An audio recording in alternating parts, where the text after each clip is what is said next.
oleh kawat berduri ini, kawan-kawan. Untuk menjegal Perpu Cipta Kerja ini, kita nggak hanya cukup dengan aksi-aksi duduk di depan sini, kawan-kawan. Sepakat? Kita harus melakukan aksi yang lebih militan lagi.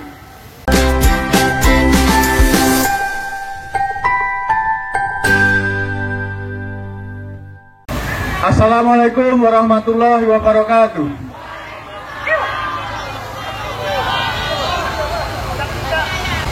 Hidup buruh, hidup tani, hidup mahasiswa, hidup pelajar, hidup perempuan yang melawan. Ya, kawan-kawan, tadi sebagian kawan-kawan sudah menyampaikan orasi. Sebelum orasi, saya ingin mengajak kawan-kawan menyanyikan lagu Darah Juang. Ada yang hafal? Baik. Di sini negeri kami, tempat padi terhampar, samudranya kaya raya, tanah kami subur Tuhan. Di negeri permai ini, berjuta rakyat bersimbah luka, anak buruh tak sekolah, pemuda desa tak kerja. Mereka dirampas haknya, tergusur dan lapar. Bunda relakan darah juang kami untuk membebaskan rakyat. Mereka dirampas haknya, tergusur dan lapar. Bunda relakan darah juang kami, padamu kami berjanji, padamu kami berbakti. Kawan-kawan, kita Serikat Buruh, Serikat Pekerja, dan juga kawan-kawan petani dan juga mahasiswa sudah tak terhitung untuk hadir di depan gedung DPR ini. Ada yang sudah 10 kali, ada 20 kali, ada 50 kali, ada yang 100 kali. Kita sudah ratusan kali menyampaikan aspirasi kita kepada DPR dan juga pemerintah. Tetapi kita tahu, setiap kita datang ke gedung DPR ini, kita dihadapkan oleh kawat berduri ini, kawan-kawan. Selalu dihadapkan dengan aparat-aparat kepolisian. Kenapa mereka tidak mau mendengar aspirasi kita? Kenapa DPR, kenapa pemerintah tidak pernah mendengar aspirasi kita?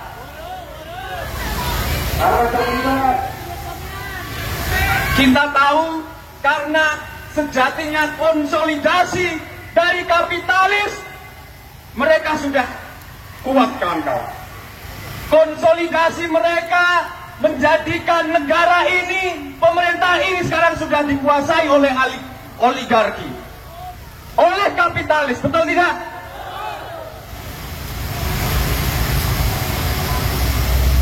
Kemarin pemerintah mengeluarkan Perpu Cipta Kerja.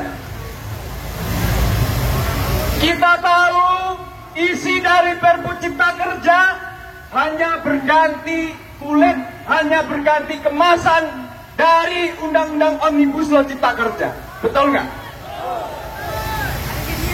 Omnibus Law Cipta Kerja oleh Mahkamah Konstitusi sudah dinyatakan inkonstitusional bersyarat. Tapi toh itu semua sudah berlaku. Betul nggak? Berlaku kan di pabrik-pabrik? Isinya buruk. Bagaimana buruknya? Kawan-kawan lihat, kenaikan upah sektoral sudah 3 tahun tidak ada. Itu salah satu dampak dari Omnibus Law Cipta Kerja. Kenaikan UMK bahkan baru tahun ini ada kenaikan. Betul? Selain itu, hak pesangon kaum buruh. Yang jelas-jelas sekarang ini kalau ada buruh di PHK dengan mudah pesangonnya sudah dikurangi. Saya yakin di teman-teman PPMI, di teman-teman KSPSI, kawan-kawan di SPSI LEM, di GSDI, banyak kawan-kawan buruhnya yang di PHK. Betul tidak? Dengan alasan pengusahanya rugi, dengan alasan pengusahanya bangkrut. Tapi semua itu bohong. Karena di Undang-Undang Cipta Kerja dan PP turunannya, kawan-kawan, pengusaha dapat melakukan PHK dengan alasan efisiensi atau perusahaan rugi tanpa harus melaporkan 2 tahun laporan keuangannya secara berturut-turut. Pengusaha boleh bilang rugi. Buktinya ada. Di sini ada kawan-kawan PT Trinitas dari Kasbi Jakarta. Kawan-kawan PT Trinitas di PHK secara sepihak karena perusahaan menyatakan tutup. Tetapi perusahaan berdiri lagi, membentuk perusahaan baru dengan produk yang baru, dengan manajemen yang baru. Tapi nama PT-nya berganti. Hak pesangon kawan-kawan di Mahkamah Agung hanya diberikan 50% dari 1 PMTK. Itu menurut Undang-Undang Omnibus Law Cipta Kerja dan PP turunannya. Dan banyak lagi kawan-kawan di daerah lain, terutama adalah kawan-kawan yang bekerja di sektor padat karya. Banyak mereka yang di PHK, dirumahkan, upahnya tidak diberikan secara penuh. Bahkan kalau di sektor padat karya, di persepatuan atau di garmen, ada yang namanya no work no pay. Betul nggak? No work no pay. Tidak bekerja, tidak dibayar katanya. Dan itu dilegitimasi oleh Kementerian Ketenagakerjaan. Bahkan kemarin mengeluarkan Permenaker nomor 4 tahun 2023. Betul nggak? Sama, isinya adalah untuk melegitimasi tentang hak-hak buruh, supaya hak-hak buruh ini semakin kecil, semakin terdegradasi kawan-kawan. Tadi saya bilang itu adalah hasil konsolidasi para elit politik dengan kaum oligarki. Di gedung DPR ini jumlah pengusahanya ada berapa? Mayoritas anggota DPR ini adalah pengusaha. Kalau mau tahu kawan-kawan, maka jangan heran setiap kebijakan yang diambil oleh DPR pasti akan membela kaum pemodal atau investor.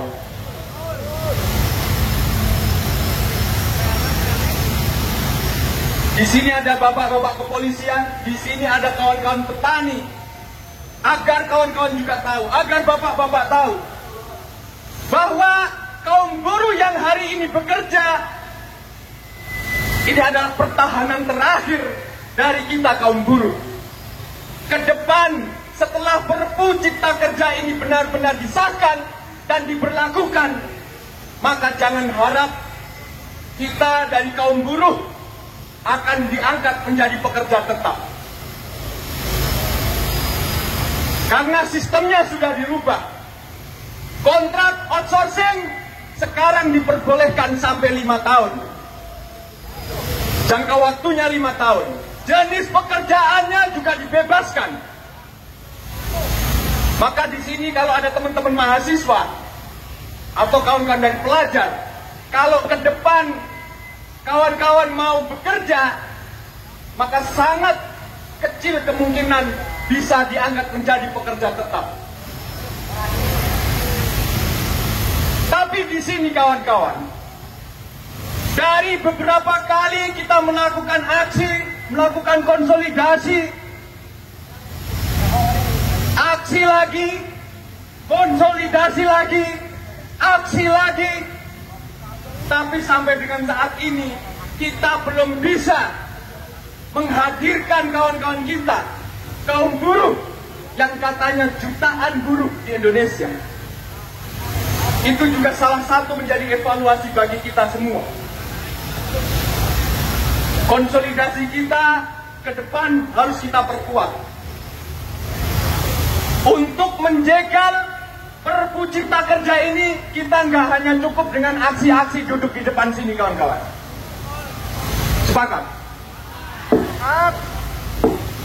Kita harus melakukan aksi yang lebih militan lagi. Ingat tahun 2019, tahun 2019, tahun 2020, ingat? Aksi yang tadinya kita berada di depan gedung DPR ini kemudian bisa kita pindahkan di jalan tol. Berani? Berani. Mantap.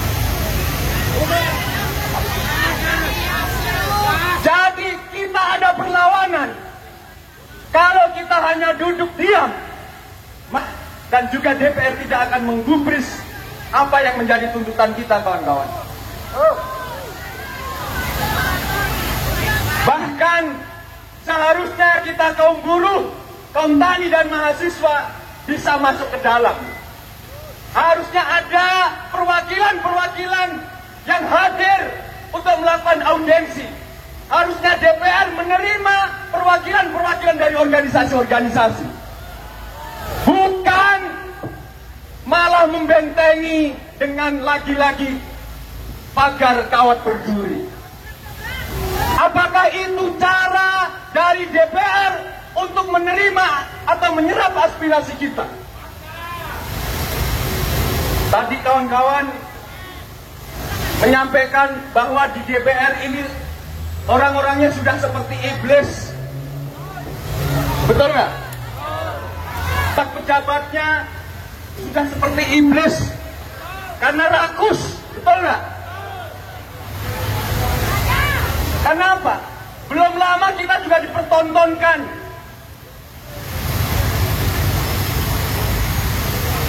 Anggotanya Bu Sri Mulyani terkena kasus pajak. Dan bisa jadi semua instansi kementerian banyak yang menggunakan uang-uang rakyat untuk sendiri, kawan-kawan. Untuk menyekolahkan anak-anaknya ke luar negeri. Untuk memberikan pesta pora buat anak-anaknya dan keluarganya. Dan itu semua adalah uang dari rakyat. Pajak yang diambil dari rakyat setiap hari, kawan-kawan. Sistem neoliberalisme, sistem kapitalisme telah mendarah daging di pemerintahan kita. Makanya kebijakan-kebijakan yang dibuat oleh pemerintah kita hampir semuanya tidak berpihak pada rakyat kecil. Semua hampir melindungi dari para investor, melindungi kaum pemilik modal, melindungi kaum oligarki. Betul tidak, kawan-kawan?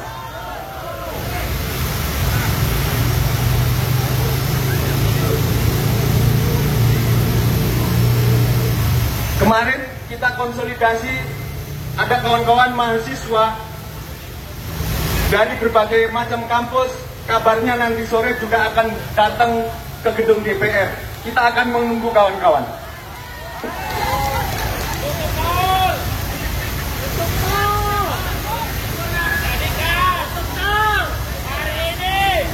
Kawan-kawan, saya hanya ingin mengingatkan bahwa perlawanan terhadap penolakan kita terhadap Perpu Cipta Kerja harus terus kita gelorakan. Sekalipun katakanlah hari ini disahkan, disepakati oleh DPR menjadi undang-undang, maka kita akan tetap melakukan konsolidasi dan melakukan perlawanan secara bersama-sama. Bahkan mungkin beberapa kawan-kawan organisasi kemarin ke depan menginginkan kita melakukan pemogokan secara umum, secara serentak nasional. Siap untuk melakukan mogok? Siap. Siap mogok kerja? Siap. Ada kabar baru dari kawan-kawan buruh di Perancis yang diorganisir oleh kawan-kawan CGT. Sejak tanggal 7 Maret kemarin, kawan-kawan buruh Perancis melakukan mogok secara nasional. Mereka yang bekerja di transportasi, ya, sebagai sopir bis, di pelabuhan-pelabuhan, di bandara, dan juga di stasiun-stasiun kereta api, dan juga di gedung-gedung pemerintahan, di pabrik-pabrik, semua melakukan mogok secara massal, secara nasional. Sampai dengan hari ini, kawan-kawan, mereka bisa melakukan mogok secara nasional karena ada kebijakan dari Presiden Prancis, Presiden Macron, terkait dengan kebijakan penambahan usia pensiun dari 62 tahun menjadi 64 tahun. Kenapa mereka sampai berdarah-darah melakukan mogok? Karena kebijakan terkait dengan pensiun bagi kawan-kawan buruh di Prancis itu sangatlah penting. Dengan penambahan usia masa pensiun, artinya buruh Prancis, ya, akan ada penambahan untuk bekerja di pabrik-pabrik, di perusahaan-perusahaan, tambah 2 tahun. Jaminan untuk pensiun buruh-buruh di Prancis sudah cukup bagus, kawan-kawan. Artinya, kenapa kaum buruh Prancis mempertahankan itu? Karena untuk membela kesejahteraannya, membela kedaulatan kaum buruh di Prancis. Maka kita, kaum buruh yang ada di Indonesia ini, harus mencontoh, harus belajar dari gerakan buruh Prancis untuk ke depan bagaimana melakukan perlawanan dengan mogok nasional secara serentak. Mogok yang bukan abal-abal, tapi mogok kerja yang benar-benar kita lakukan. Kita menghentikan proses produksi di pabrik-pabrik dan juga di student, di mahasiswa, di kampus-kampus. Semua kita harus satukan dalam pemogokan umum. Hidup buruh! Hidup! Buruh, tani, mahasiswa, pelajar! Persatuan! Persatuan! Buruh, tani, mahasiswa, pelajar! Baik, mungkin itu saja yang dapat kami sampaikan. Kami dari Konfederasi Kasbi mendukung penuh perjuangan Gerakan Buruh Bersama Rakyat, Aliansi Aksi Juta Buruh untuk terus melakukan perlawanan terhadap Perpu Cipta Kerja, Perpu tipu-tipu. Terima kasih. Saya akhiri. Wassalamualaikum warahmatullahi wabarakatuh. Waalaikumsalam warahmatullahi wabarakatuh.